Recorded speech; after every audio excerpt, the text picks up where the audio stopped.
The first cry of revolution became the movement of the Filipinos to fight back on the tyrannical rule of the Spanish regime. It is also called the first cry, the Revolution of Independence. In this scenario, the Filipinos tore their cedulas and proclaimed they start to fight independence, the main goal. The news of the existence of the Katipunan spread throughout Manila, and so Andres Bonifacio, the supreme leader of the Katipunan, organized a meeting outside the city, particularly in Balintawak, to talk about the next movement for the revolution against Spain. According to him, the start of the revolution will be at the end of the month of August. Uniting para sa kalayaan! Uniting! Uniting!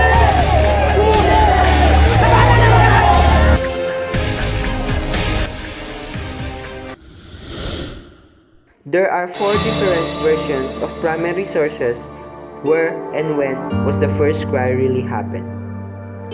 The eyewitness of the first-hand information were Dr. Pio Valenzuela, the cry of Pugad Lawin, Santiago Alvarez, the cry of Bahay Toro, Guillermo Masangkay, the cry of Balintawak, and Gregoria de Jesus, the first cry.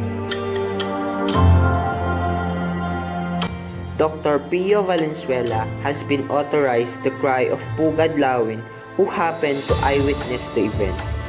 He was also an official of the Katipunan and a friend of Andres Bonifacio. There were 2 versions presented by him. In his first version, he told that the prime staging point of the cry was in Balintawak on Wednesday of August 26, 1896. He held this account when the happenings or events are still vivid in his memory. On the other hand, later in his life, and with a fading memory, he wrote his memoirs of the revolution without consulting the written documents of the Philippine Revolution and claimed that the cry took place at the Pugad Lawin on August 23, 1896. Let's move on to Santiago Alvarez, the cry of Bahay Toro, August 24, 1896. This version of the cry was written by Santiago Alvarez, a well-known Katipunero from the Cavite and a son of Mariano Alvarez. Santiago is a relative of Gregoria de Jesus, who happened to be the wife of Andres Bonifacio. Unlike the author of the first version, Valenzuela, Santiago Alvarez is not eyewitness of this event. As a result, this version of him is not given of equal value as compared with the other versions, for authors of other accounts are actually part of this historic event.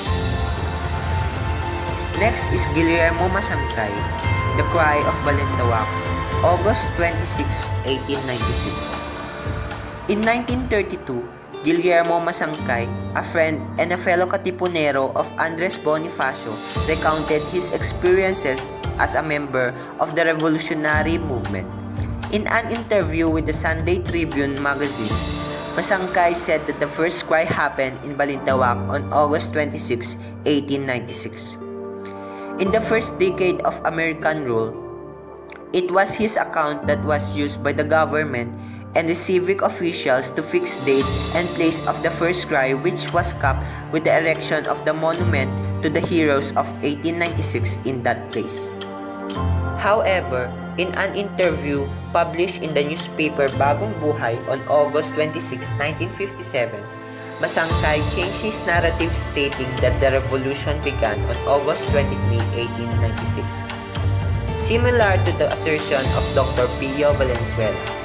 But Masangkay's date was later changed again when his granddaughter Soledad Buller Borromeo cited sources including the Masangkay's papers that the original date was August 26.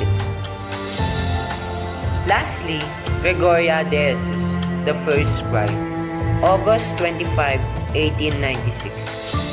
This version was written by no other than the Lakambini of the Katipunan and wife of Andres Bonifacio, Gregoria de Jesus.